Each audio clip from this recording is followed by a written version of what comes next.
What is happening, NBA fans? For those that are tuning in to YouTube, you'll probably notice that today's show is not exactly live. And for that, I apologize. I did not know that I was going to have a conflict until just a couple hours ago. It is late in the evening on Tuesday night here in Los Angeles. So I had been working on one show, but I don't have the time to complete all my thoughts on that. So I cobbled together another show really quickly over this past couple hours. And when I found out, I was watching um, the Golden State and Brooklyn game. So that will be the initial focus of the show. And then I'm going to move on from there. And my hope is I'm scheduling this to go live. So the chat function will still be there. So those that show up for the chat, please, I'm going to check it out probably tomorrow evening, see how the chat went. And if anybody brings up any questions or whatnot, I'll try and address those on next week's show. But bear with me. I'm trying that for the first time, which is scheduling that live event. So there's the chat functionality of it. But I wanted to make sure that I got a show out to you, even though I wouldn't be able to do it at my regularly scheduled time. And what came up is something I can't get out of. So I'd rather you have a little bit of basketball talk in your day as opposed to nothing. And then I have to do, some sort of mea culpa and put out a show. I wouldn't be able to do one until Friday or potentially record one really late tomorrow night. And then, I guess schedule it for you a Thursday release or something like that. So this way I can do it, still get some basketball talk out there. And hopefully, going back over, I'll go check out the chat on YouTube and the regular discourse will maintain. And hopefully there's a lively discussion amongst all of you. And for the usual suspects that show up, my apologies that I'm not going to be there. But next week we'll return with our regularly scheduled programming. And I will be back on Wednesday at 12 p.m. Pacific Standard Time, just like I am there basically of the 36 or so Wednesdays out of the year when there is basketball talk. I am pretty much there every Wednesday at noon. So apologize once again, and let's move on with the show. So the reason I wanted to watch tonight's Golden State versus Nets game is this is potentially a finals preview happening this early in the season. Now, will these teams be as they are now then? No, there's no chance. I mean, Klay Thompson, it was discussed on the program tonight, but then you can go and find it on Twitter and various other journalists and reporters talking about it, where he returned to 5-on-5 contact and drills. So that's a good sign. He's allowed to have contact in those drills, and he's out playing 5-on-5 again, which is a huge step back after 2 years off from the game. So if they were to meet come playoff time, well, there's an addition they didn't have then. And James Wiseman is, on the threshold of coming back as well. And will he, with another year or offseason under his belt and whatnot, have grown and let the game come to him a little bit more and be an asset for them? Only time will tell, but there's another addition they could be making. On the Nets side, they didn't have Joe Harris tonight, which is pretty tough for them.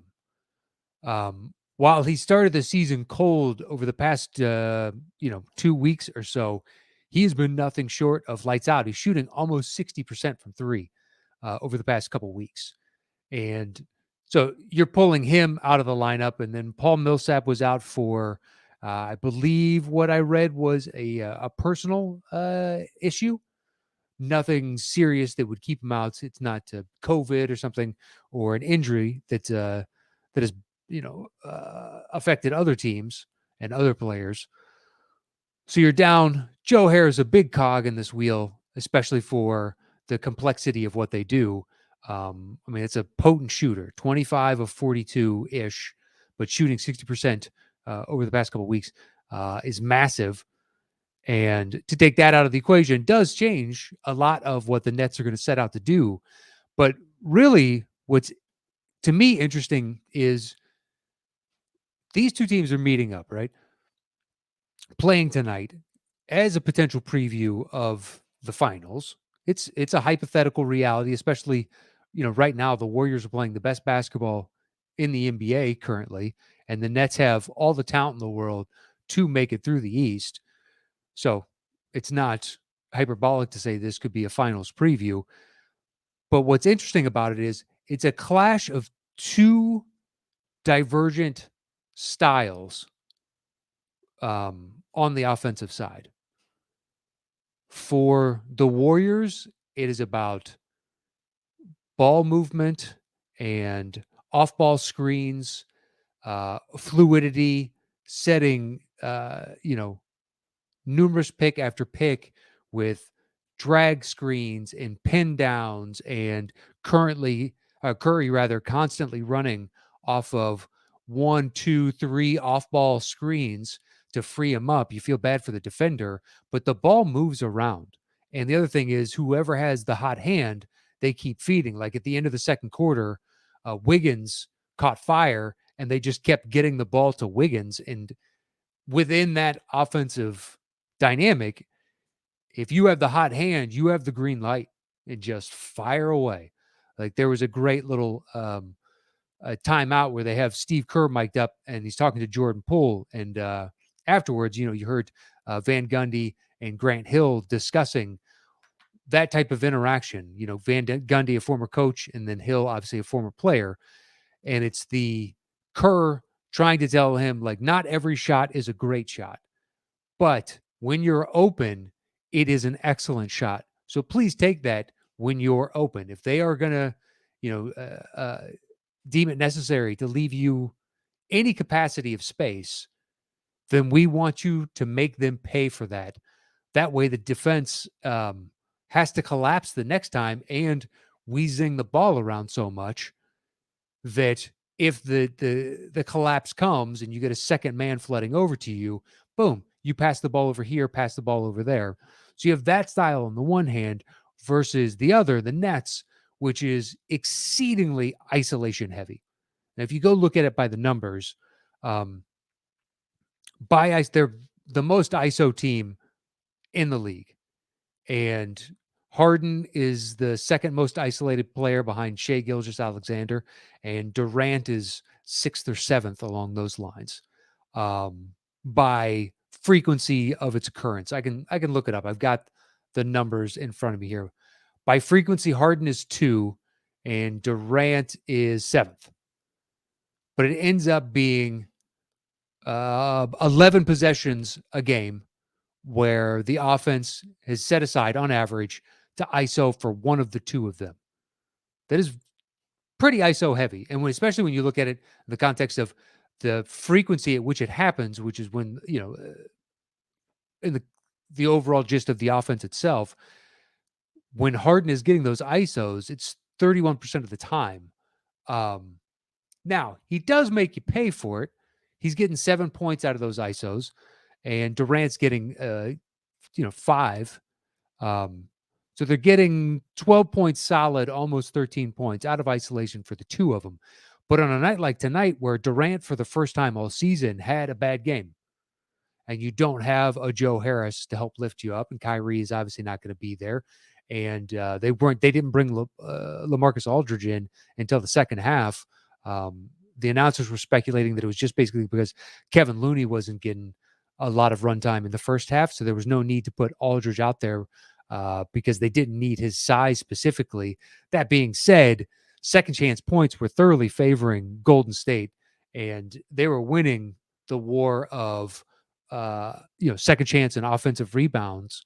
So perhaps having a little bit more size in there so they didn't dictate the terms on that so much would have given the Nets a fighting chance. But in that first half, I mean, it was basically a back and forth game until near the end of the second quarter. And that's when Wiggins caught fire, hit 2 back-to-back threes, but that one at the buzzer was a real backbreaker.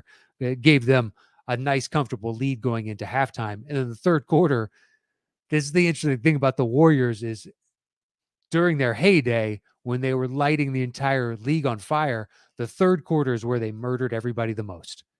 If you go back and you look at the box scores of when those death lineups were first instituted, that season where they rattled off and they have the best record regular season of all time, and then later on when they added Durant, It's the third quarter almost every single game where they would come out and they would blow the doors off of whatever team they were playing.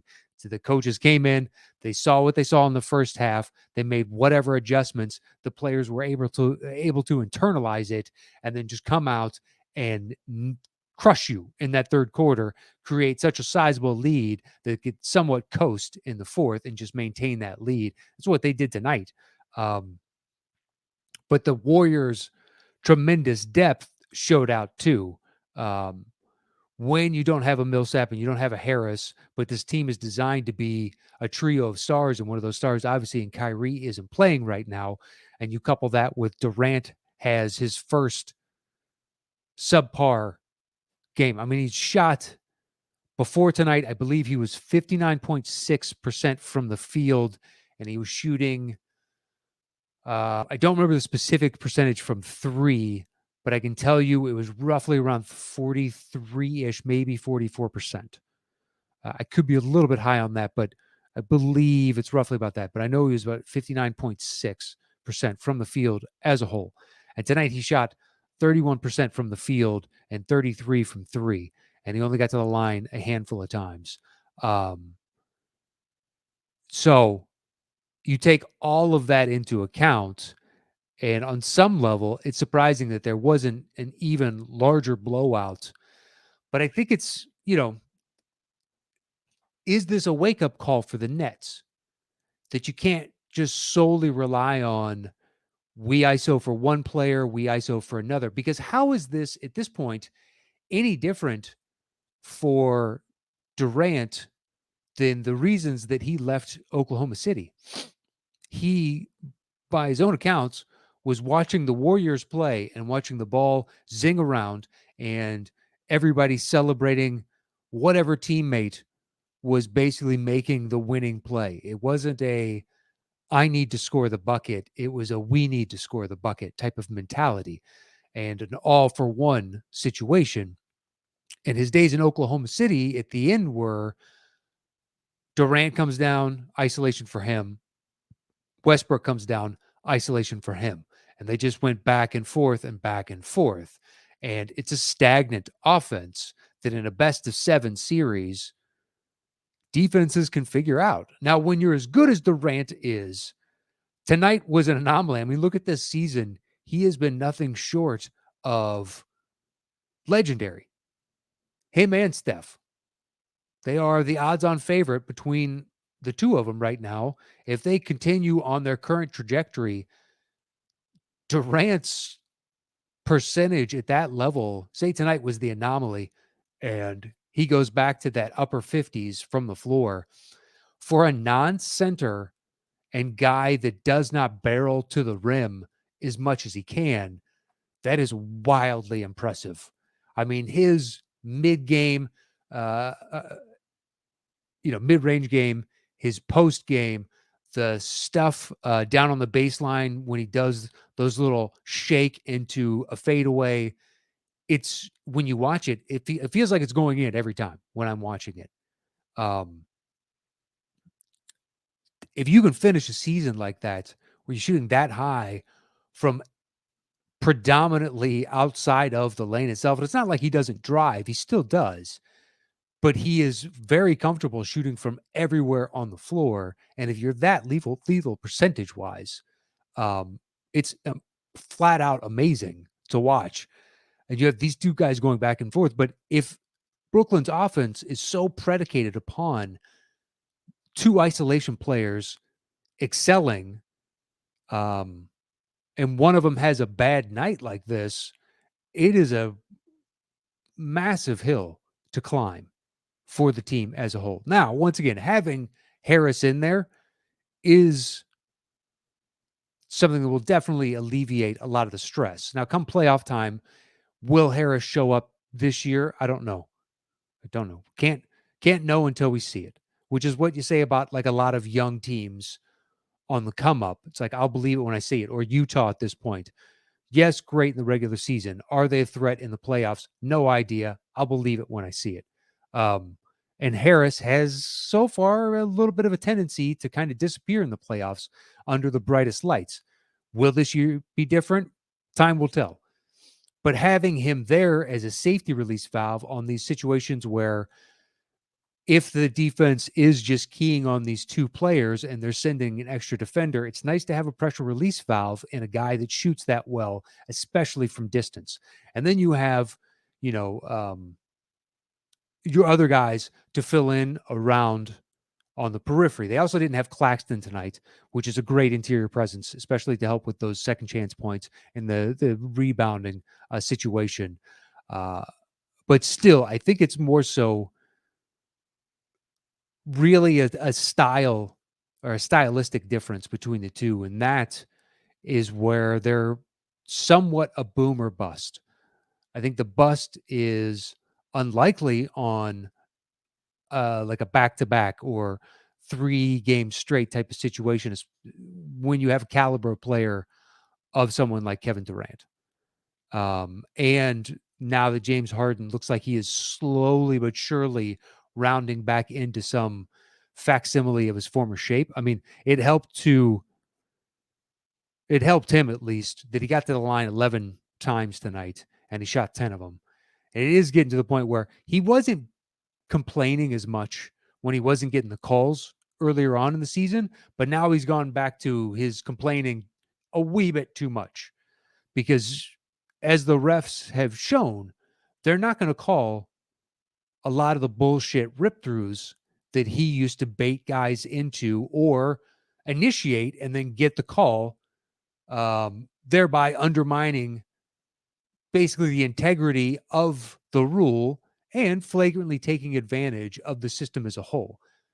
So the refs are right to swallow their whistle until you stop doing that. There were a few instances tonight where he did what looked like a natural basketball move. He does bring the ball low, but like there's one in particular where he got Kaminga grabbed him by his right hand and or grabbed Harden's right arm and pulled it back a little bit, and Harden still had enough time to get one more step in, gather, and go up the little floater. He didn't make it, but that was a legit one. And he took the ball low instead of baiting the other defenders into a foul to escape a defender's hand from darting in and stealing the ball. It was a legitimate move, and the refs got the call right. There were other instances where, look, it's a bang bang play now, and you're just not going to get it. Move on. And he is still now he is basically complaining, not near at a level of players in previous seasons, because it got to the point where guys were just whining nonstop. And it was gross to watch. It hasn't gotten to that epidemic proportions kind of level that is not fun to watch. But it could easily escalate there, especially if the refs get a little bit more lenient on calling these and let the game get back to a semblance of what it's been over the past few years, which I don't think anybody outside of a handful of people is even remotely saying they want to come back. The only player that I've heard so far really vociferously kind of state that they want to make a change, a reversion back to the old rules is Dame. Dame's the only one I've heard that said, that is quoted as saying, and he got fined for it. And it was, a week ago, but this isn't the first time that he has complained about the new rule change. And it's just at this point, I'm not sure, Dame, that you can,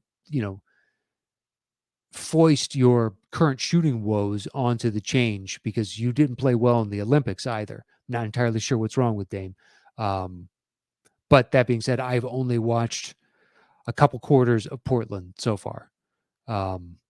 Usually by this point, I've made a better effort to watch every team, but there's still several teams that I haven't watched a full game of. And when I say I watch every team, I try and sit down so I can legitimately say every year that I have watched that team play. There are some teams I don't enjoy watching, Minnesota being one of them. I have not seen a Minnesota full game yet. I've seen chunks, but I haven't watched. But Portland is one that I have yet because they've gone up against whenever they're playing by and large. It's, hey, Warriors are on, or an interesting Lakers matchup, or it's just something else more compelling that I've wanted to watch. I will get to it, but that is neither here nor there. So the difference in the style between Golden State and Brooklyn is so dramatic and stark to me. when you're watching these, uh, especially tonight's game, because Golden State, there was a point where they got into some early foul trouble, and Curry had to sit on the bench, and Wiggins had to sit on the bench, and you're out there running out some sort of combination of Jordan Poole and Damian Lee, Iguodala, Draymond Green, Kuminga, Bielitsa, Otto Porter, um, and they really didn't miss a beat. They obviously aren't as big a threat overall because you don't have somebody like Curry who's able to extend the defense out to about 35, 36 feet, unlike any other player. And tonight he made him pay. You almost feel bad for Blake Griffin when you're watching this because they kept doing the Nets were intent on switching everything on defense, right? So they kept getting Curry on Blake, and he was just roasting Blake. And Blake was doing basically almost as good a job as you could for a guy his size and given his injury history and the mileage and wear and tear that he's got on his body to try and stop Steph Curry.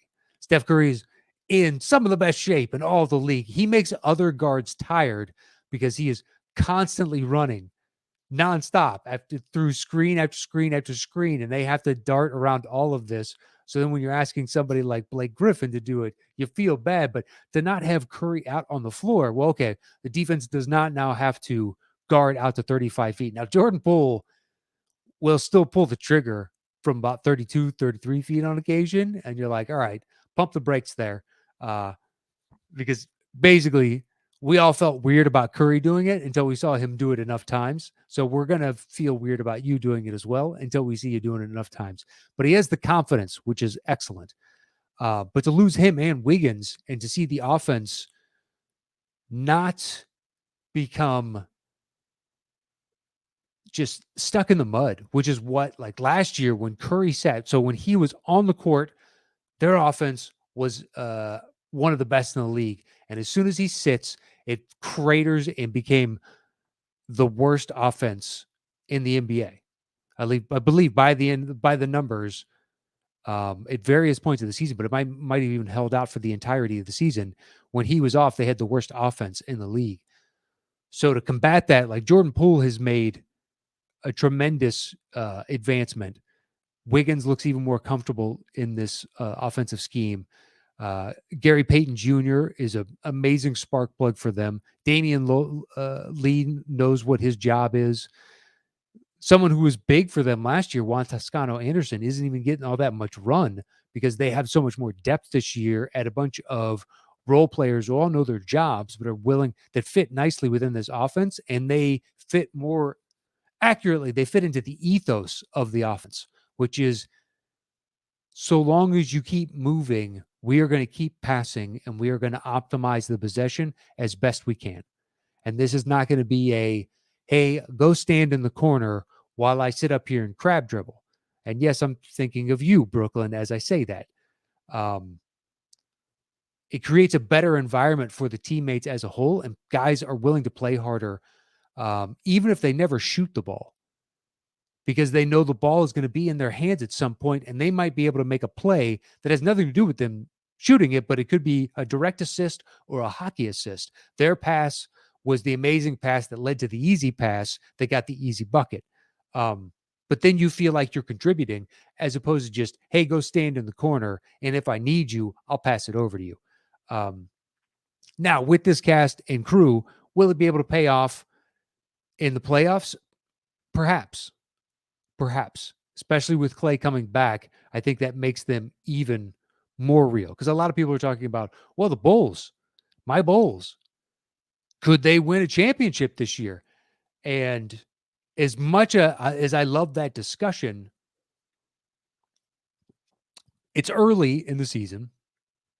We do look pretty excellent. I was at the Clippers versus Bulls game on Sunday night, and we looked confident and composed, had a good game plan. Guys were stepping up, just played a beautiful game of basketball. But in the playoffs, it really comes down to who has the best players on the court and who have we seen do it in these instances? You need an apex predator. There are occasions where the team collectively can overcome, but that is a rarer occurrence. The early 2000s Pistons didn't have technically a singular marquee star, but the collective unit was good enough to grind you down and force you to play their style of basketball, and they won a championship out of that. Mind you, it was a boring championship, but they won nonetheless. It can happen, but in the instances of the like Warriors or Nets, or hypothetically, if Kawhi were to come back, or the Lakers, although they're suffering through a tremendous amount of woes, or anyone else we've seen compete and win a championship, it's a small select group of individuals that that you can count on in those high leverage moments. So unfortunately, it falls into the category of it could happen, but not sure you fully believe it until you see it. But for the Warriors, they have this institutional kind of memory that gets passed down from their veterans that have been in that system for a long time, and how they get the other players to understand. Because they watch out there on the court right now is Curry and Draymond, and they have this unspoken language as they pass and move around, and it's constantly looking for the best available player and shot. And sometimes that is get the ball to Steph. That is inevitable. There are isolation plays for Steph, but it is a much rarer occurrence. If you look at it by the percentage, you have Harden at 2 and Durant at 7. Steph is down somewhere in like the 40s. I mean, think about how high his metrics are and how much he is of value to their offense as a whole. And yet he does not have to do that in isolation. And hell, he has a greater gravity because he doesn't do it in isolation, because he is constantly in movement. It forces the defense at numerous times, especially if they're going to switch everything, to make uncomfortable decisions. But they get Clay back. Wiggins looks excellent on this team. Draymond is back to playing very much like Draymond, and hell, shooting threes. He made a good one in KD's face tonight. And if we can get back to backpack 3 Draymond, holy shit. I mean, Iguodala looks like Iguodala of 3 years ago on some level. I don't know that you're going to get the full minutes that you used to get out of him, but there's a rejuvenation there. They get back into a system they all know, familiarity of playing with guys they played with and won with, and then you add in all this young, super talented guys. And hell, Kuminga, I mean, that block he had tonight was gorgeous. If he can shave off 1 or 2 of those fouls a night, he'll be getting a good amount of run out there. One interesting thing tonight, which I have never seen before, the Warriors ran a defensive scheme that I don't believe I've ever seen, which is a triangle and 2. A box and 1, I know, and there's diamond and various zones, 2-3, 3-2, whatever, all the various zones. But I have never seen a diamond and 2, and it was pretty effective, especially when you have 2 isolation heavy guys, and the other 3 guys are there basically to cut down on driving lanes and clog up passing lanes, and force the ISO to go ahead and do whatever you're going to do, especially if Durant's going to have an off night like that. It was interesting, and they kept fluidly going back and forth between that, and then they switched back to a man. But the diamond and 2, I have never seen before. It could be that I have, and I just didn't notice it. But when Kerr was on the sidelines calling for diamond, or not, pardon me, triangle and 2 is what it was, calling for the triangle, I thought maybe they were getting into the offensive scheme that the Bulls used to run, considering he was part of that triangle offense. And I was like, they're going to run the triangle? They don't have Draymond's going to be the center out there? I mean, I guess that makes sense. He could facilitate 4. But given their personnel, I'm not sure. Anyway, it's like okay, but a triangle and two. I'll be intrigued if they run that back again. But anyway, so the Warriors end up winning quite handily, blowed open the third quarter, and then coast until the very end. The Nets gave up and put in their scrubs. And scrubs, I don't say that derogatorily. They're still all excellent players, but they're obviously not the starters. They put in their second and third unit. Let's say it that way. And the Warriors kept their guys in for a little bit longer, and then it basically was done. And then they checked in their guys further down the bench and closed out the game. But it was interesting as a potential finals preview, but more so just the tit for tat of two different ideologies when it comes to offense, and whether or not one will bear fruit versus the other. I don't know. Time will tell. Time will tell. So another team I wanted to talk about today, or tonight, I guess technically for me, but today for those listening and watching along. And hello, chat, and myself checking in with the chat. Hopefully it's going well. Are the Philadelphia 76ers, who are in a bit of a tailspin right now. They've loser of 5 games straight. Not ideal for them. In their defense, so the 5 games straight, Embiid has been out for all 5 of those games. And Thibault has been out for, I believe, 6 of those games. So you take those 2 guys out of the equation, and suddenly they go from an excellent team to a terrible team. So in the previous games, before Embiid went down, we're talking about he's missed 5 games now. So they were 8-2. 10 games that they had played, right? And in that 10 games, their defense was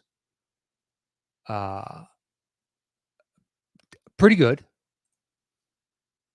They were at they're 106.4 points per 100 possessions, which puts them at 17 in those first 10 games. Not great, but not the end of the world. Their offensive rating was number 1.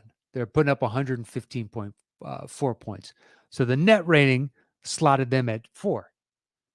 They're scoring roughly 9 more points a game than their opponents. And as soon as Embiid goes out and then Thibault goes out as well, they cratered so dramatically. And it's to be expected, but their defense went from 17th to 28th. I mean, they were just hemorrhaging buckets left and right, 17th to 28th. And then their offense went from 1st to 5th. And their net rating, which had previously been 4th at a positive 9 points, drops them all the way down to 18th at a negative 2.6 points. Now, in one of those games, they were playing the Bucks. They had no Thibault, they had no Embiid, they had no Curry, and they had no Tobias Harris. So I really feel like you can't even use that one in the sample. But that's the thing with the way Philadelphia is built and the inherent dangers of having Embiid as basically your alpha male, your primary. The fact of the matter is he's out for COVID, which means there's a damn good chance he's still going to miss a 10 game to 15 game stretch with an injury at some point. It's inevitable. That is what Embiid does. He does not play a full season of games. It sucks. I wish that weren't the case. I have, nothing against Embiid. seems like a fairly nice enough guy, but the most games he's played in a season is 64. I mean, here's his totals. Played 31, 2 years of not playing.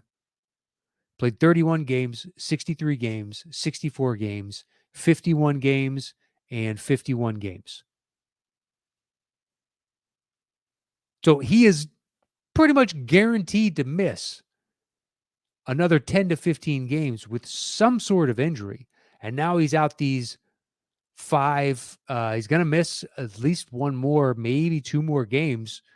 Doc Rivers has stated that he has to, league policies, you have to return 2 negative tests in it's either 28 or probably a 24 or 48-hour period. I believe it's a 24-hour period, and he can't do that right now. For whatever reason, either the first one is coming back positive, or perhaps it's inconclusive and you have to give a full negative. It can't be inconclusive. I'm not sure. I don't know where his testing results have landed. But if the team is gonna have this much of a hiccup when he misses these games, we still have those injury games to come. And what went from a really good feel-good story of they're 8-2 and they don't have to answer all the questions that I was concerned with, because I had them, I think, slotted in the 8th position at the end of the regular season, just assuming they're going to have to deal with the roller coaster of where's Ben for the opening of the season, and then Embiid is going to miss those 15 games or so, which should push them back. Vegas had them ending up either 3rd or 4th, maybe even 2nd, but I think 3rd or 4th. In projected win total in the East. And I just didn't see that, to be perfectly honest. And now they're on a 5-game skid. And if they can't win some of these games without Embiid, it's like, and like that one against Milwaukee. All right, so Milwaukee doesn't have Middleton or Lopez, but Philly's not rolling out their full complement of guys either. They lost to the Pacers on Saturday.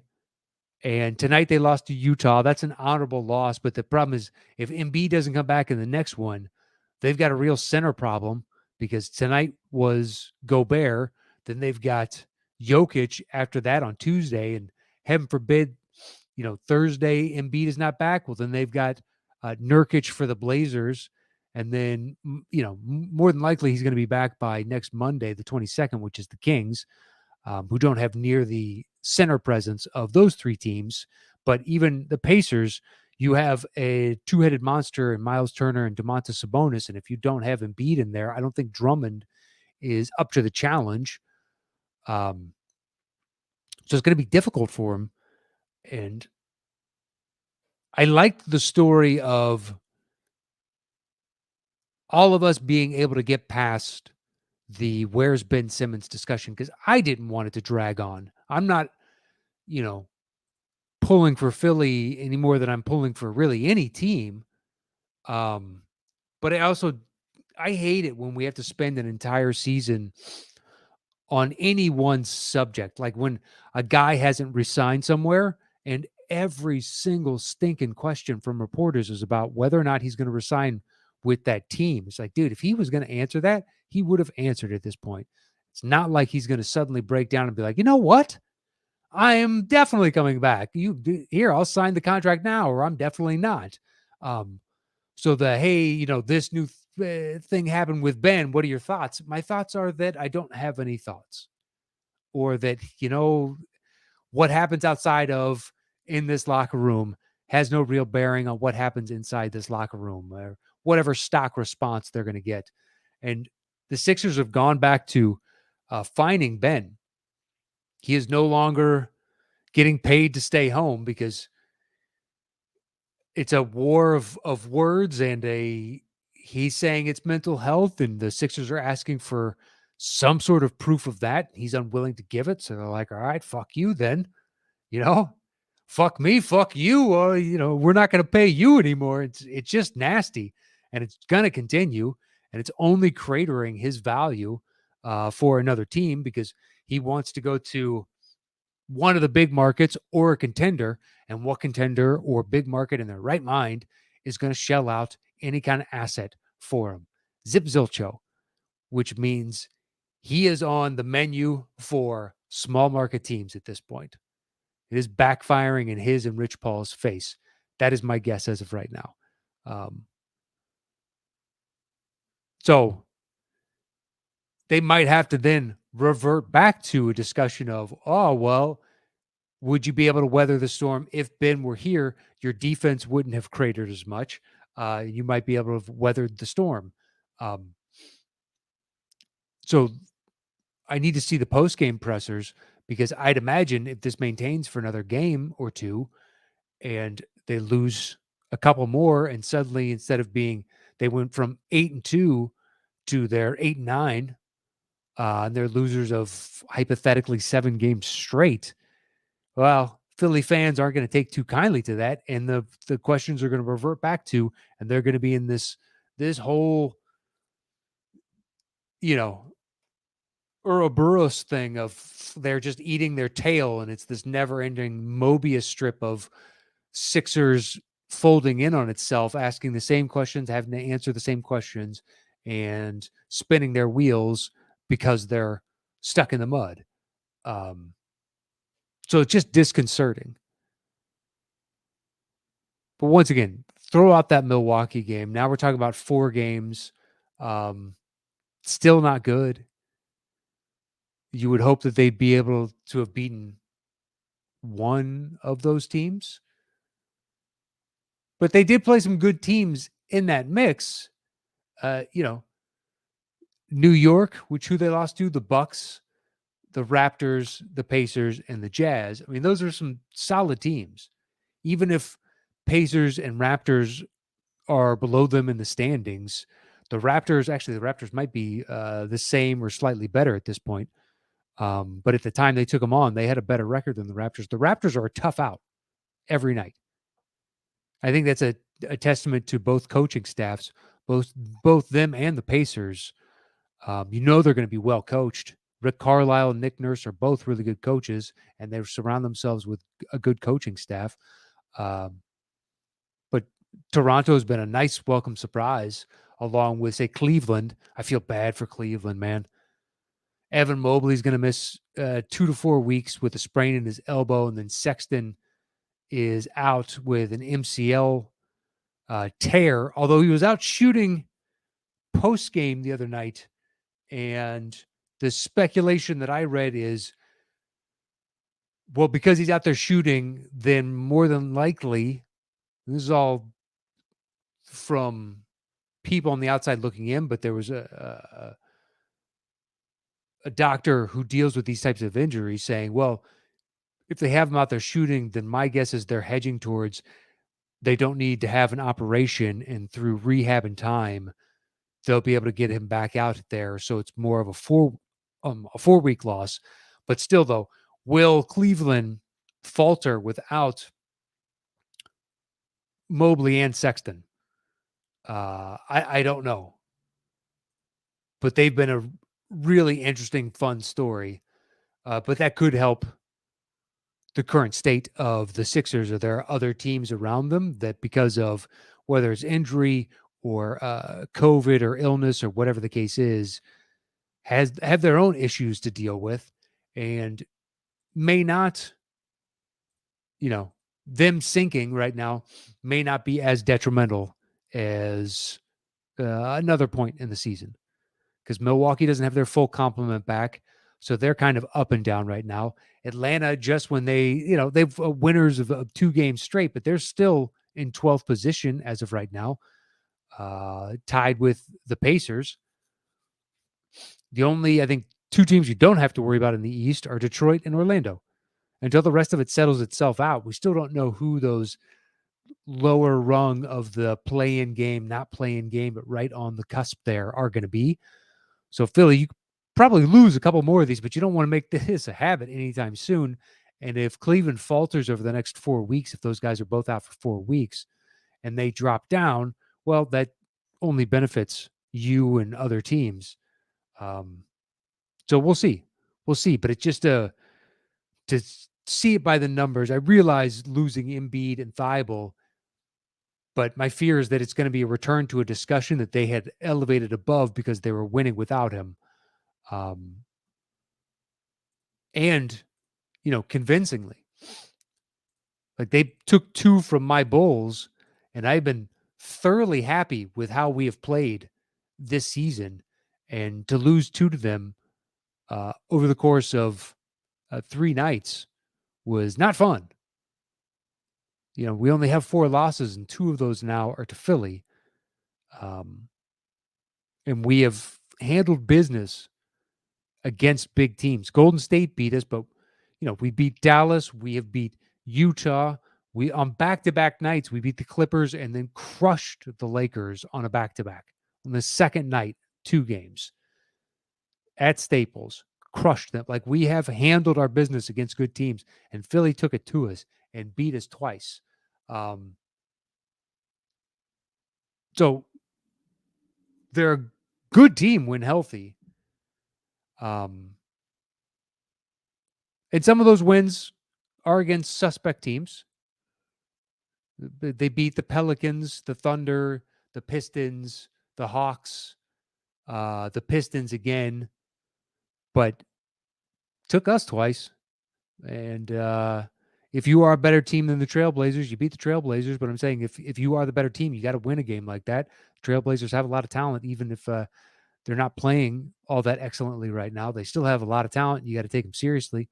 This isn't like Detroit, where it's a collection of young guys and they haven't really figured out who they are, their identity, or Houston, the worst team in basketball right now. God, you got to feel bad for them, but at least you're holding out hope of they're so young. There's so many different pieces, but losers of 12 straight right now, worst record in the game at 1-13. And it's not like the Pelicans are dramatically better at 2-13, but somehow 1-13 feels infinitely worse. But for Philly, let's see if you can right this ship, weather the current storm with Embiid out. He should be back soon. Maybe getting Thibault back is the extra little punch on defense that you needed.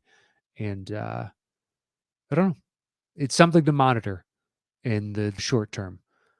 But anyway, all right, there it is for today's impromptu quick. Make sure that you get a show, Dropping Dimes. I hope you enjoyed it. And hopefully I got the streaming it so the live chat function still works properly. I got that correct. Fingers crossed. I've never done it before. But there are numerous a tutorial online to do it. So want to give it a whirl. But that is it for Dropping Dimes. If you like the show, do me a favor. If you're watching on YouTube, like it, subscribe to the channel, leave a comment, do all 3 of the above, 1 of the above, whatever. Share it on your social media or leave a review on iTunes. Any of those would be very helpful. I thoroughly appreciate it. And that is it for me this week. You can follow me at Matt Knost. I'll see you guys next week with another edition at our regularly scheduled time at 12 p.m. Pacific Standard Time here for Dropping Dimes. Until then, stay safe out there. Adios.